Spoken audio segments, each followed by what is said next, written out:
Hello बच्चों, मैं doctor Priyanka एक बार फिर से आज आप सबके सामने। बच्चों, आज मैं ग्लोबलाइजेशन की वीडियोस को कंटिन्यू करते हुए अपनी ग्लोबलाइजेशन की बुक का लास्ट टॉपिक या लास्ट चैप्टर आपको कहूँगी मैं, सेंटर स्टेट फाइनेंशियल रिलेशंस या issues of centre state financial relations के ऊपर हम डिस्कशन करेंगे, जिसमें दो क्वेश्चन मेजर इंपॉर्टेंट हैं। पहला, centre state financial relations and their issues. Second is finance commission. Based on जो भी आपके लेटेस्ट फाइनेंस कमीशन है उसके ऊपर रिकमेंडेशंस के ऊपर क्वेश्चन आता है। तो let's start with the first question, that is centre state relations.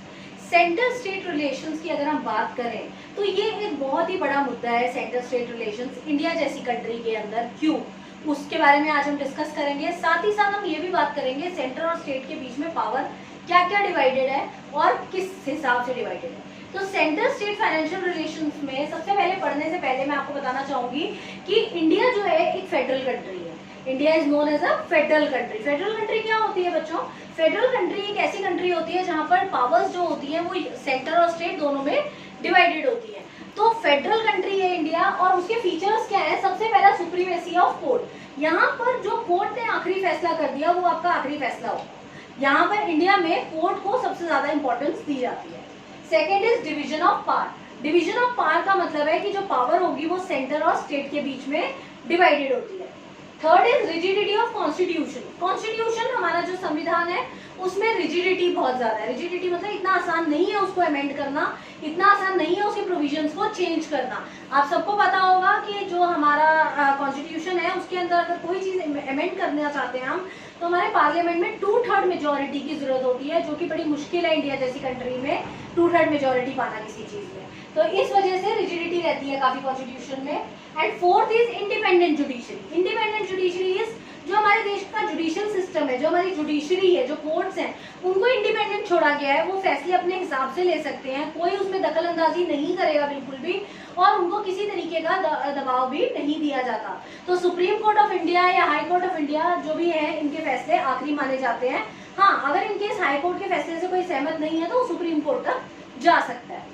एक बहुत इंपॉर्टेंट बात यहाँ बताना चाहूंगी कि जो हमारा कॉन्स्टिट्यूशन है, इंडियन कॉन्स्टिट्यूशन, वो कैनेडियन मॉडल के ऊपर बेस्ड है। कैनेडियन मॉडल के ऊपर बेस्ड होने का मतलब यहाँ पर ये है कि हमारे देश के जो कॉन्स्टिट्यूशन के काफी प्रोविजंस या काफी प्रोसेस हैं वो कैनेडियन मॉडल के ऊपर बेस्ड है, कैनेडियन कॉन्स्टिट्यूशन की तरीके से मिलते जुलते हैं। तो इस वजह से हम इसको कैनेडियन मॉडल के ऊपर बेस्ड भी कहते हैं। बात करते हैं पावर्स की। हमारे जो देश के पावर्स हैं, जो हमारे देश में जो सेंटर और स्टेट के बीच में पावर्स हैं, उसको टोटल 3 हिस्सों में बांटा गया है: union list, state list and concurrent list.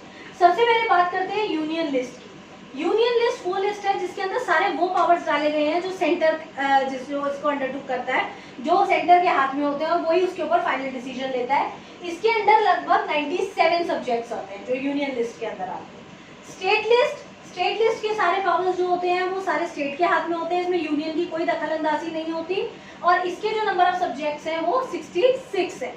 Third is concurrent list. Concurrent list वो लिस्ट होती है या वो पावर्स होती हैं जो दोनों मिल बांट के संभालती हैं, आपका सेंटर भी और स्टेट भी, और इस लिस्ट में आपके 47 सब्जेक्ट है। इसके अलावा जो बची हुई पावर्स होती हैं वो होती है रेसिडियरी पावर्स। रेसिडियरी पावर्स मतलब बची हुई पावर्स, ये वो पावर्स होती हैं ज्यादातर जो कि सिर्फ सेंटर जिसके ऊपर वर्कआउट करता है, इसमें स्टेट का कोई लेना देना नहीं है, ना ही वो स्टेट को उसमें इंटरफेयर करने देता है। एक बात मैं आपको यहाँ क्लियर कर दूं कि हमारे देश में, इंडिया जैसी कंट्री में, सेंटर का स्टेट को बहुत ज्यादा जिसको हम कहते हैं दबाव बहुत ज्यादा है सेंटर का स्टेट के ऊपर। सेंटर जो है वो स्टेट को काफी दबा के रखता है, और काफी ऐसी पावर्स हैं जिसमें सेंटर के हाथ में बहुत ज्यादा डोमिनेंस चली जाती है और स्टेट अपने आप को वहां पर इंफीरियर फील करता है, जिसकी वजह से सेंटर और स्टेट में काफी ज्यादा ग्रजेस रहते हैं।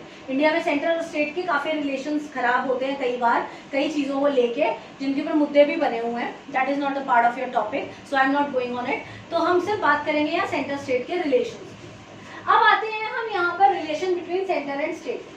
Article 235 and 263 of the constitution है, उसमें सेंटर और स्टेट के बीच में जो पावर्स डिवाइडेड है वो सारी मेंशन की गई है। 35 से लेके 263 के बीच में जितने भी आर्टिकल्स हैं वो सब ये बताते हैं कि हमारे सेंटर और स्टेट के बीच में जो पावर है वो किस तरीके से डिवाइड किए गए हैं। सेंटर और स्टेट के बीच में 3 तरीके के रिलेशन होते हैं। सबसे पहला होता है लेजिस्लेटिव रिलेशन, दूसरा फाइनेंशियल रिलेशन, और तीसरा एडमिनिस्ट्रेटिव रिलेशन। सबसे पहला लेजिस्लेटिव रिलेशंस। लेजिस्लेटिव रिलेशंस में सारे वो रिलेशनशिप्स आ जाते हैं जिसमें लॉ मेकिंग के बारे में आता है, जो भी पार्लियामेंट लॉ बनाती है या कुछ करती है तो उसके बारे में जितने भी रिलेशनशिप होते हैं यूनियन के हाथ में, स्टेट के हाथ में, जो भी लॉज बनाने वाले फंक्शंस होते हैं वो सारे लेजिस्लेटिव रिलेशंस में आते हैं। दूसरा जो आपका फाइनेंशियल रिलेशन, इसमें सारे टैक्सेस, टैरिफ्स, डिस्ट्रीब्यूशन जो होता है, जो भी रोड टैक्स, जो आपका इंपोर्ट एक्सपोर्ट ड्यूटी, जितने भी तरह की टैक्स हैं उसमें कौन सा स्टेट के हाथ में है, कौन सा सेंटर के हाथ में है, वो सारा उसमें मेंशन होता है। साथ ही साथ कुछ ऐसे भी टैक्स होते हैं जिसमें सेंटर जो होता है वो कलेक्ट करता है और डिस्ट्रीब्यूट करता है स्टेट में, या स्टेट कलेक्ट करता है और डिस्ट्रीब्यूट करता है सेंटर को। तो इस तरीके के पावर्स भी जो होते हैं वो इसमें फाइनेंशियल आपके रिलेशन में मेंशन होते हैं। तीसरा होता है एडमिनिस्ट्रेटिव।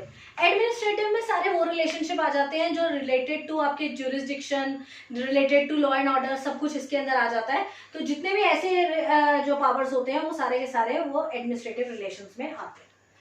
अब फाइनली हम आते हैं डिवीजन ऑफ पावर के बीच में। सेंटर और स्टेट के बीच में जो पावर का डिवीजन है उसमें कुछ ऐसी चीजें हैं जिसको लेके काफी इश्यूज क्रिएट हुए हैं। सबसे पहला, रेसिडरी पावर्स जो होते हैं वो सारे यूनियन के हाथ में, कोई भी रेसिडरी पावर स्टेट के हाथ में कभी भी नहीं दिया गया, सारे रेसिडरी पावर्स जो है वो यूनियन के हाथ में ही रहते हैं।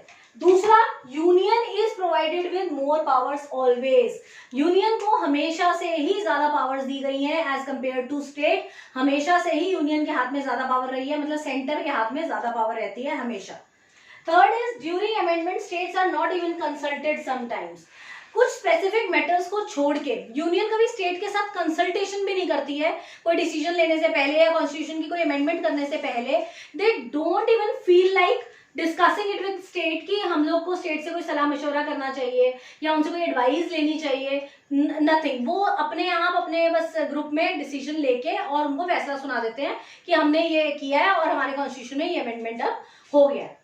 लास्ट इज यूनियन की जो यूनियन जो स्टेट की बाउंड्रीज होती हैं उनको भी रीऑर्गेनाइज कर सकता है या फिर स्टेट को दोबारा से रिफॉर्म कर सकता है, उनके बाउंड्रीज को एक्सपैंड कर सकता है, उनकी बाउंड्रीज को कॉन्ट्रैक्ट कर सकता है। यूनियन जो होता है वो स्टेट की कंसल्टेशन के बिना उनका जो दायरा है, जो उनकी स्टेट बाउंड्रीज है, जो उनकी रीजनल बाउंड्रीज है, उनको बढ़ा भी कर सकता है, कम भी कर सकता है, और साथ ही साथ उनको रीऑर्गेनाइज कर सकता है और दूसरे स्टेट्स के साथ मर्ज भी कर सकता है। तो ये भी यूनियन के हाथ में ही एक राइट है, जो कि काफी हद तक गलत है, एक्सप्लॉइटेटिव है मैं कहूंगी इसको, कि उनको एटलीस्ट स्टेट के बारे में अगर कोई डिसीजन लेना है तो स्टेट से कंसल्ट करना उनका बनता है। तो ये कुछ ऐसे इश्यूज हैं जिनके ऊपर उनका काफी झगड़ा भी कई बार हो चुका है, but this is written in our constitution, यही डिवीजन ऑफ पावर है, तो इसमें हम कुछ नहीं कर सकते हैं। आगे आने वाली गवर्नमेंट अगर इसमें कोई अमेंडमेंट्स लाना चाहें तो ला सकते हैं, बट अभी फिलहाल जो चल रहा है वो यही सिनेरियो है। तो ये total centre state financial relation का एक मैंने आपको मिरर दिखाया है कि सेंटर स्टेट फाइनेंशियल रिलेशंस के ऊपर अगर क्वेश्चन आ जाए तो आप ये सब इसके अंदर डालेंगे। बट एक मेरी सलाह है आप लोगों को कि अगर आप इस क्वेश्चन को करते हैं तो प्लीज इस क्वेश्चन के साथ पूरा जस्टिस कीजिएगा, क्योंकि ये क्वेश्चन बहुत ही क्रूशियल क्वेश्चन है और इसके अंदर लिखने के लिए बहुत कुछ है। अगर आप इसके साथ जस्टिस नहीं कर सकते तो इस क्वेश्चन को प्लीज एग्जाम में अटेम्प्ट बिल्कुल भी मत कीजिएगा, क्योंकि ये क्वेश्चन एक बहुत ही अच्छा क्वेश्चन है जो वही बच्चे अटेम्प्ट करें जो इसको बहुत अच्छे से प्रेजेंट कर सकते हैं, वरना इसमें मार्क्स नहीं मिलेंगे आपको। तो that's it for today's lecture. तब तक के लिए मेरी वीडियोस को यूं ही आप सब्सक्राइब करते रहिए, मेरे चैनल को सब्सक्राइब कीजिए, मेरी वीडियो को यूं ही लाइक कीजिए। Thank you.